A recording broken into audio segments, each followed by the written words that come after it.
Chapter 1. Runcandel's Superstition. Is it normal to hear a baby's cries as you die? Jin thought to himself, was he having auditory hallucinations from the blood loss?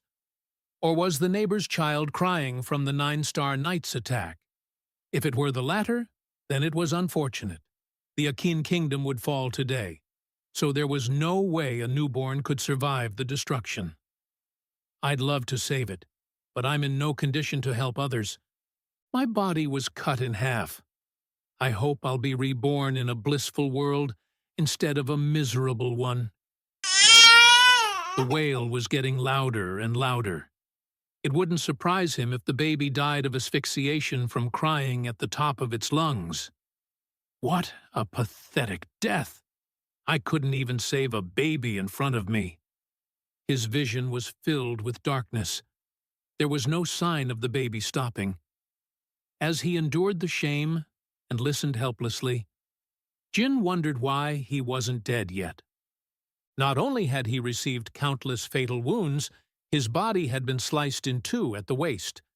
There was no way he could have survived for another 10 seconds.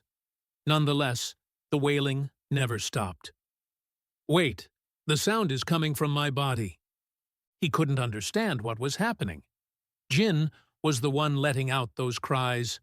Today was September 9th, 1780.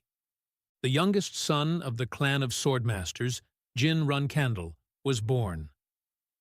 100 days had passed since his rebirth. Jin could now skillfully crawl around, and he had no choice but to accept the truth unfolding before him. He had been reborn after his death. There was no other explanation, and there was no way he could explain it to others, as he could barely form any words.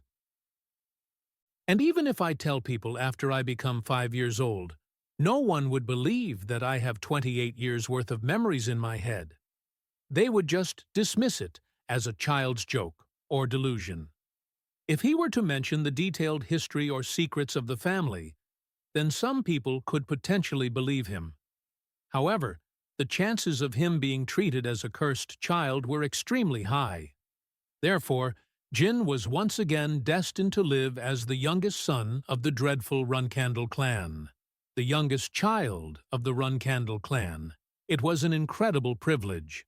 Most people living in the world would consider being born as the Runcandel's youngest an extraordinary blessing. However, Jin was at a loss. I would have preferred being reborn in an ordinary family. In that scenario, it wouldn't have taken him 100 days to accept the truth about his situation. He was reborn in the same family as the same child, on the same day as his past life. In other words, he was most likely gifted with the same talents as his previous life, swordsmanship and magic. However, the Runcandels hated magic. The Zipful clan, the clan of magicians, was the Runcandels' greatest enemy. The youngest child of the Runcandel. Again, I wonder if the curse that Soldaret dispelled is still on me.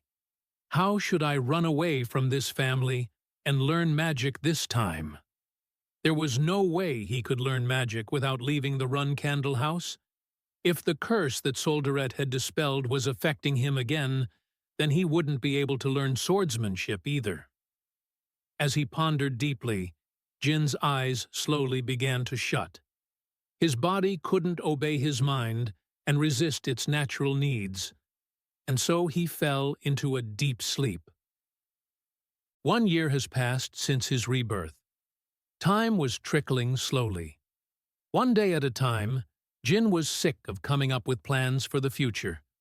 Now his body could never resist the temptation of a snooze, and he was bored to death of living as an inarticulate baby. I want to grow up faster. This is so frustrating. I can't do anything as I am right now.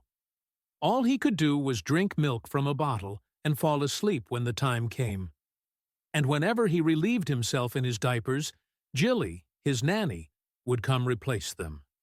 It was an extremely shameful experience for Jin, who had the mind of an adult man. That was all his daily schedule had entailed during the entire year. Step, step, a certain woman entered Jin's room.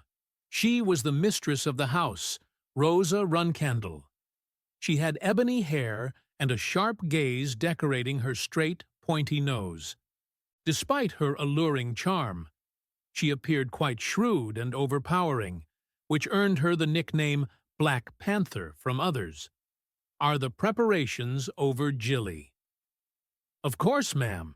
Today's the day the young master selects, so I've paid special attention to everything. Good. Then let's go immediately. Jin realized that today was his birthday. From their conversation, the children of the Runcandel family go through a certain ritual called selection on their first birthday. It was a ritual where the adults laid around dozens of items on the floor and made the baby crawl towards one of them and grab the item. There was a superstition that when the child selected an item, the item would be a representation of the child's future and destiny. Strangely enough, the Runcandels were obsessed with this superstition. Rosa picked up Jin and moved to the castle's central hall. At the hall's center stood a man, arms crossed. He was Jin's father, the strongest knight of the present era, Siren Runcandel, father. It was Jin's first time seeing his father after his rebirth. Having reached the demigod realm, Chiron was very rarely present at the castle. He was always away, fighting wars or training in some remote location. And my siblings. His 12 siblings were also present. While they had treated Jin like a weakling and a useless insect in his past life, they hadn't committed such acts as of yet. They were all waiting for Jin with wide smiles on their faces. As he remembered the suffering he had gone through because of them, his chest began to feel stuffy. Rosa, put Jin down. His mother followed his father's instructions. As his limbs reached the cold marble floor, a slight shiver shook his body. 2 meters away from him lay the items for the selection ritual. He could see a book, 2 coins, a single grain of rice, along with over 20 different types of swords, impaling the hall floor. Jin just had to choose one item among all these. This is crazy. I couldn't remember the ritual from my past life because I was too young back then, but now that I see it in person, it's insane. Do they actually plan on making a baby crawl through countless swords and grab one by the blade? In his past life, Jin had selected a sword. Since the book coins and grain of rice were hidden amongst the countless swords, it was no surprise that all the Runcandel children had selected the weapons. Now, choose one of them, son. The members of the Runcandel family watched Jin crawl with great anticipation. They were all curious to see which sword the youngest child would select, whether it would be twin swords, a great sword, a long sword, or a completely different one. As the tense gazes focused on Jin, he began to crawl towards the sword he had selected previously. The people around the world probably had no idea that the renowned Runcandels made their children go through such a ridiculous ritual every time. Ugh! Jin was frustrated that he couldn't advance faster. Crawling was taking so long and so much energy. The sword I subconsciously chose in the past was quite an inconvenience, but this time I'll intentionally select that same sword. Ba-dump, ba-dump. He could feel his tiny heart beating with power. The weapons were planted in a circle. The item Jin wanted was in the middle. As he rolled and crawled around, Jin passed by the sword closest to him. The eyes of all the observers in the hall went wide. Even if the child were from the renowned clan of Swordmasters, babies would almost always select the item closest to them. However, Jin was zigzagging through the forest of swords, and the others couldn't help but gulp. With each of his movements, they were all thinking the same thing. Could he be going for that sword? Jin continued swerving through the blades as the eyebrows on Chiron and Rosa's frozen faces began twitching in response to each sword he grazed. Gah! Gah! Jin had finally selected his sword. Blood began dripping down the fingers, touching the blade. Everyone's gazes slowly moved from the baby towards the sword in question, and the siblings' jaws instantly dropped. They all believed that Jin had coincidentally selected that sword, but the truth couldn't be more different. He had crawled like a madman to reach this specific weapon. He ended up depleting all his energy, as controlling a 1-year-old's body wasn't simple, even with the mind of an adult. Crawling all the way here intentionally was so exhausting. So how on earth did I accidentally select this sword in my previous life? His hand was touching Barisada.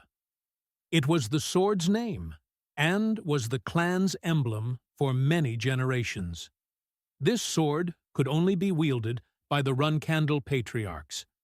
To be more specific, the patriarchs that had been recognized and acknowledged by all the members of the Runcandel clan.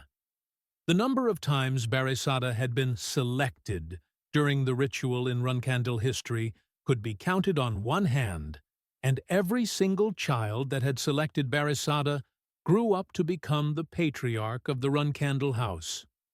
Every single child, except for Jin Runcandel from his first life. Jin chose the founder's sword. Siren spoke in a solemn tone. A few people were cheering in joy, and a few others were trying their best to hide their displeasure. This was what the Runcandel superstition was about. The ritual is over, and bring Jin to the storm castle.